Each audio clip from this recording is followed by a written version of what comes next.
मैं हूँ कुंदन। उन दिनों मैं नाना जी की बरसी पर नानी के गांव आया हुआ था, पर वहां पहुंचने के बाद मुझे बार बार नींदों में नाना जी की आवाज़ सुनाई देने लगी। उस रात जब मैं अपनी मम्मी और मासी के साथ सोया हुआ था, तब भी कुछ ऐसा ही हुआ। कुंदन बेटा, कुंदन बेटा। और डर के मारे मेरी नींद खुल गई। कमरे में देखा तो मासी और मम्मी आराम से सो रहे थे, तो मुझे लगा मैंने कोई बुरा सपना देखा होगा। पर तभी कुंदन बेटा, कुंदन बेटा। हाँ? इधर आओ, इधर आओ बेटा। हाँ? इधर आओ। ऐसा पहली बार हुआ था कि मुझे होश में भी नाना जी की आवाज़ सुनाई दे रही थी। ऊपर से इस बार वो सिर्फ मेरा नाम ही नहीं ले रहे थे, बल्कि मुझे अपने पास भी बुला रहे थे। तो मैं अपने बिस्तर से उठा और उस आवाज़ का पीछा करते हुए कमरे से बाहर आ गया। फिर अचानक वो आवाज़ें आनी बंद हो गईं और मुझे घर के बाहर दरवाजे पर कुछ रोशनी सी दिखी। ध्यान से देखा तो वहाँ नानी किसी आदमी से बात कर रही थी। मैंने सोचा भला इतनी रात को वो आदमी नानी से क्या बात कर रहा होगा, तो मैं छुप के उनकी बातें सुनने लगा। क्या चाहिए तुझे? क्यों आया है यहाँ? क्यों नहीं आ सकता? कुछ ही दिनों में ये सब कुछ मेरा होगा। होश संभाल के बात कर। तू जानता नहीं? ए बुढ़िया, आवाज नीचे। भूल मत कि तेरे आगे पीछे अब कोई नहीं है। तो तू मुझे यहाँ धमकी देने आया है? धमकी नहीं रे बुढ़िया, मैं तुझे तेरा भविष्य बताने आया हूँ। चला जा यहाँ से। जाएगी तो तू यहाँ से, वो भी हमेशा के लिए।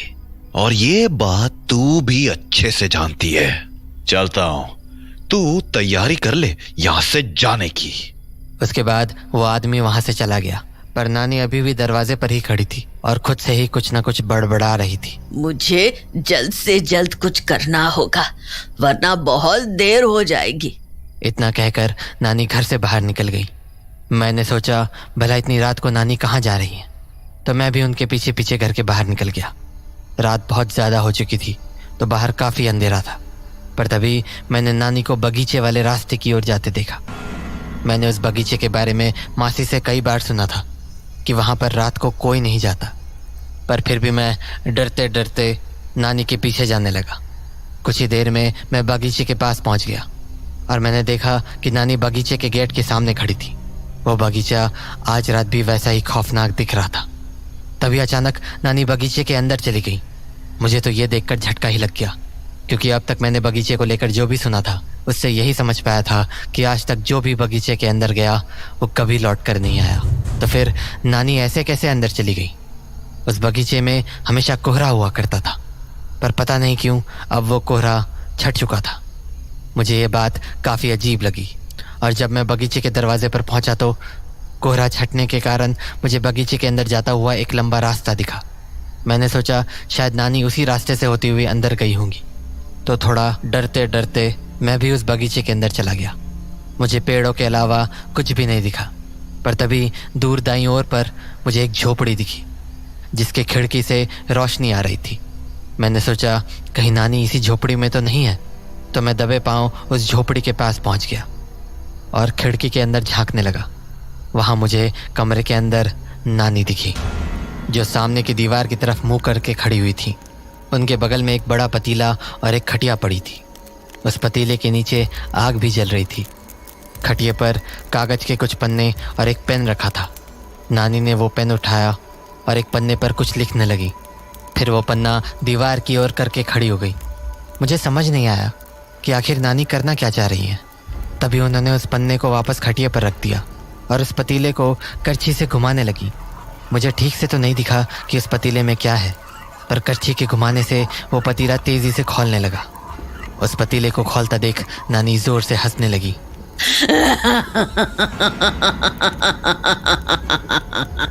उस हंसी को सुनकर मैं इतना डर गया कि मेरे मुंह से आवाज़ निकल गई।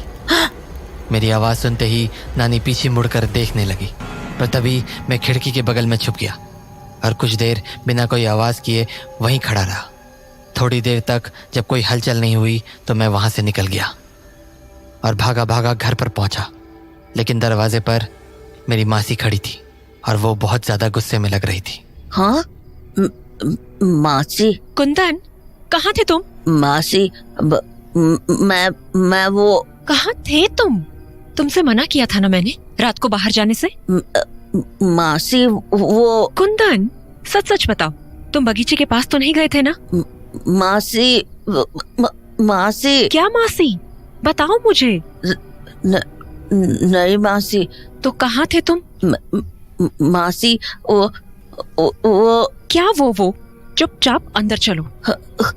तो मैं जाकर अपने बिस्तर पर लेट गया और सोने का नाटक करने लगा, पर मेरा शरीर अब भी कांप रहा था, क्योंकि मेरी जान तो ये सोचकर निकली जा रही थी कि कहीं बगीचे में नानी ने मुझे देख न लिया हो।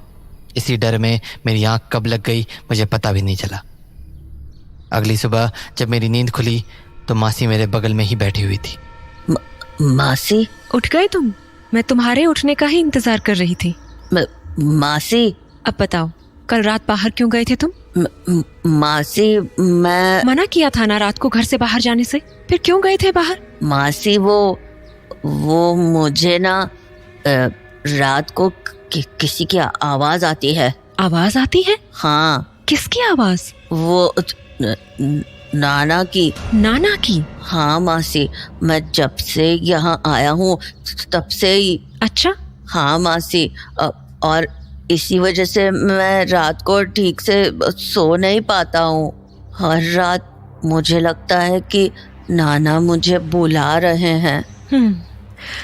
देखो, ऐसा कभी कभी हो जाता है। हाँ मतलब जब हम किसी चीज के बारे में ज्यादा सोचते हैं तो कभी कभी हमारे सपने में वैसा ही कुछ दिखने लगता है। ऐसा हम लोगों के साथ भी कई बार हुआ है। पर मुझे ये बात समझ नहीं आ रही कि तुम कल रात बाहर क्यों गए थे? मासी, क्योंकि मुझे नाना की आवाज आई थी ना। हाँ, पर आवाज तो सपने में आई होगी ना, इसमें तुम्हें बाहर जाने की क्या जरूरत थी? नहीं मासी, वो आवाज मेरे जागने के बाद भी आ रही थी। क्या? हाँ मासी, तभी तो मैं बाहर गया। वो मुझे अपने पास बुला रहे थे।